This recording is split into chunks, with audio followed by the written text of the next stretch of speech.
हमरा ख्याल बा पचवा में हम पढ़त रहनी तहिया से बाबूजी कहिए रे ससुरा तो हम पूछे भी कहिया से क्या बात है, क्या बात। पूना से नमूना मेरे साथ आ रही थी किंतु बोरीवली बोलकर मलाड़ में चली गई। क्या बात है, क्या बात है। मुंबई में बोरीवली मलाड़ आप लोग सुने होंगे।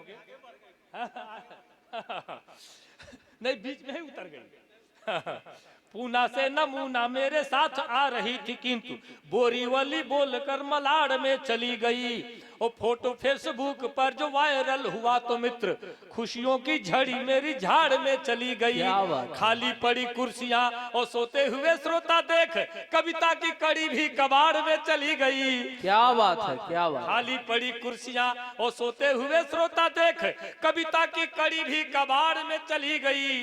और पहले तो देखा मैंने भीड़ भाड़ थी बहुत, धीरे धीरे आधी भीड़ भाड़ में क्या बात है, क्या बात है, ये अद्भुत है। मैंने भीड़ भाड़ थी बहुत, धीरे धीरे आधी भीड़ भाड़ में चली गई। तो ये बाकी भीड़ भी भाड़ में न चली जाए इसके लिए मैं चाहता हूँ कुछ बातें अपनी रखता हूँ, सुनिएगा कविता के माध्यम से। और सज्जनों मैं कविता कैसे लिखने लगा इसका राज मैं आपके समक्ष रखता हूँ। शायद आपने सुना हो न सुना हो, लेकिन मैं इसलिए रख रहा हूँ कि तमाम बुजुर्गवार मैं देख रहा हूँ मेरे सामने हैं। आज एक ऐसे बुजुर्ग कवि जो हमारे मंच की अध्यक्षता कर रहे हैं आदरणीय ब्याला जी, जिनके समक्ष हम लोग बचपन से जब हम शुरुआती दौर मेरा था, मुझे लगता है कि 92 के लगभग से हम लोग तमाम काव्य गोष्ठियों में बैठते थे, तमाम कवि सम्मेलनों में जाते थे। ब्याला जी प्रधान हो गए तो सारा कवि सम्मेलन छोड़ छाड़ के गांव संभालने लगे। हम लोग मंच संभाल रहे हैं, गांव संभाल रहे हैं। तो मैं उस दौर में जो कविताएं मैंने लिखी मैं आपके समक्ष रखता हूं। हमारे पिताजी जब तक जिंदा थे हमने पिताजी के नाम 70 कविताएं लिखी, 70 कविताएं केवल पिताजी को समर्पित किया हमने। और वो कविताएं ये मत समझिए सब हास्य की कविताएं थी। कैसे हो गया, पिताजी हमारे बड़े चिड़चिड़े प्रवृत्ति के, बहुत तेज दिमाग के, गाली तो समझिए कि उनके जबान पर हमेशा अटकी रहती थी और गुस्सा उनके नाक पर। अब ऐसे गुस्सैल व्यक्ति का अगर लड़का होना कोई कविता लिखे हास्य का तो अपने आप में ये भी एक अनूठा है। मेरा बचपन से ही विनोदी प्रवृत्ति था और पिताजी चिड़चिड़े थे, बस यही से मेरी कविता का जन्म होता है। सुनिएगा।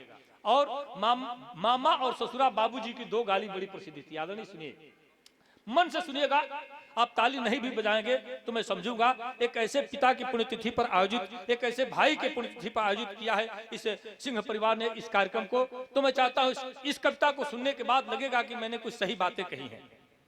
मैंने पहले ही कहा कि आज के इस युग में जहां माँ बाप को लोग अनाथालय में वृद्धाश्रम में छोड़ आते हैं और एक पिता के प्रति इतनी समर्पण, एक भाई के प्रति इतना समर्पण जिस परिवार में हो, निश्चित तौर से वो परिवार वंदनीय है, प्रार्थनीय है, पूजनीय है। मैं पुनः वंदन करता हूं सिंह परिवार का। और सुनिएगा कविता सीधे सीधे भोजपुरी में माटी की बोली में परोसता हूं। सुनिए। स्वागत। कि हम के हई हम का हई साँचे बताई आपसे, हम के हई हम का हई साँचे बताई आपसे, उहे कहिले रात दिन सिखनी जे अपनी बाप से। क्या बात। बापे की गोदी जन्म भइल सगरो हमरी कविताई के, बापे की गोदी जन्म भइल सगरो हमरी कविताई के, यही में आधा बखरा बा दूधो के हमरी माई के। वाह। बापे की गोदी जन्म भइल सगरो हमरी कविताई के, यही में आधा बखरा बा दूधो के हमरी माई के। हमरा ख्याल बा पचवा में हम पढ़त रहनी तहिया से बाबूजी कहिए रे ससुरा तो हम पूछे भी कहिया से। क्या बात है, क्या बात है। ओ बेरा हम इहो ना जानी कि जो लिखत नहीं कविता है, तब से हम कविता लिखी ले। 1975 के दौर जो वो समय के हुई तो जानते हुई खूब ढंग से कि हमरा ख्याल बा पचवा में हम पढ़त रहनी तहिया से बाबूजी कहिए रे ससुरा तो हम पूछे भी कहिया से। इतना सुनते बरमंडे पर पारा उनके नाचे लागी, वो लगी है हमके चोटियावे हम जान तेज भागे लागी। क्या बात। दौड़ावे लगी है तब कहीं है तो रुकबा मामा रह जइबो, दौड़ावे लगी है तब कहीं है तो रुकबा मामा रह जइबो, हम तनकी भर रुके कहब दौड़ा मत भरने ढह जइबो। क्या बात है, क्या बात है, जिंदाबाद। हमनी के संवाद यही तरह होके भाई मामा अगर बाबूजी होके कहता ना तो हम उनके का जवाब दे सकी। दौड़ावे लगी है तब कहीं है तो रुकबा मामा रह जइबो, हम तनकी भर रुके कहब दौड़ा मत भरने ढह जइबो। अब बाती के तुक ताल बैठे, बाती के तुक ताल बैठे तब मन बढ़ी सीखे लगनी, आपन उनकर संवाद कुल एक एक लाइन लिखे लगनी। क्या बात है, क्या बात। बाती के तुक ताल बैठे तब मन बढ़ी सीखे लगनी, आपन उनकर संवाद कुल एक एक लाइन लिखे लगनी। पहली कविता के जन्म हवे सन 1975 के, पहली कविता के जन्म हवे सन 1975 के, अपनी खेते में धो लिहले बाबूजी बकरी 76 के। पहली कविता के जन्म हवे सन 1975 के। अपनी खेते में धो लिहले बाबूजी बकरी 76 के। उ बांध छान के ले अइले हम खोल खाल हुलका देनी। क्या बात। उ बांध छान के ले अइले हम खोल खाल हुलका देहनी। उ हमरा के कविता देहले हम उनके कुछ ना देहनी। उ बांध छान के ले अइले हम खोल खाल हुलका देहनी। उ हमरा के कविता देहले हम उनके कुछ ना देहनी। उ मार मार पूछे लगले काहे बकरी ते खोलले हो, खोलही के तोरा रहल हो त काहे ना हमसे बोलले हो। क्या बात है। हम कान पकड़ क्रिया खैनी अब ना पड़ब एह पचरा में।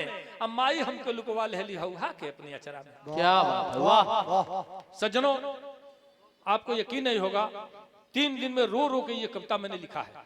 3 दिन में रो रो के ये कविता हमने लिखी और आज दुनिया हंस हंस के सुनती है।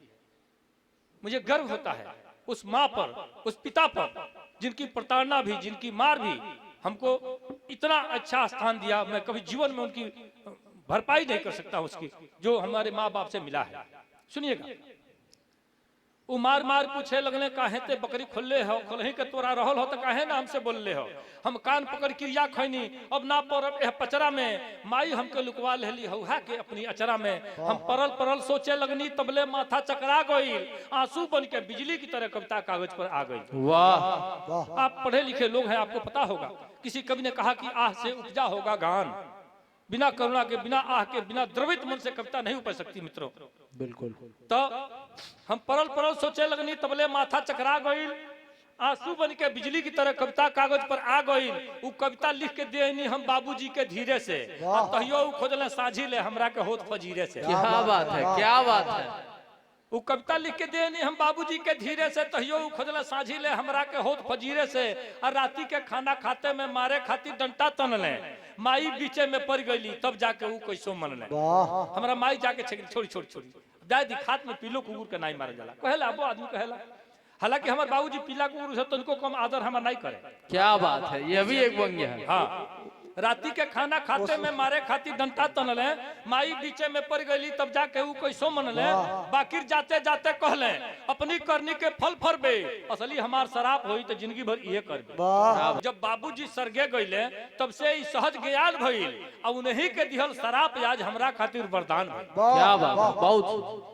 जब बाबूजी सरगे गईले तब से ही सहज ज्ञान भइल। उन्हीं के दिहल शराब आज हमरा खातिर वरदान भइल। हम प्रेमी उनकी चरणन में अब श्रद्धा सुमन चढ़ाई ले। कविता कहले से पहले हम बाबूजी के गोहराई ले। कविता कहले से पहले हम बाबूजी के गोहराई ले। कविता कहले से पहले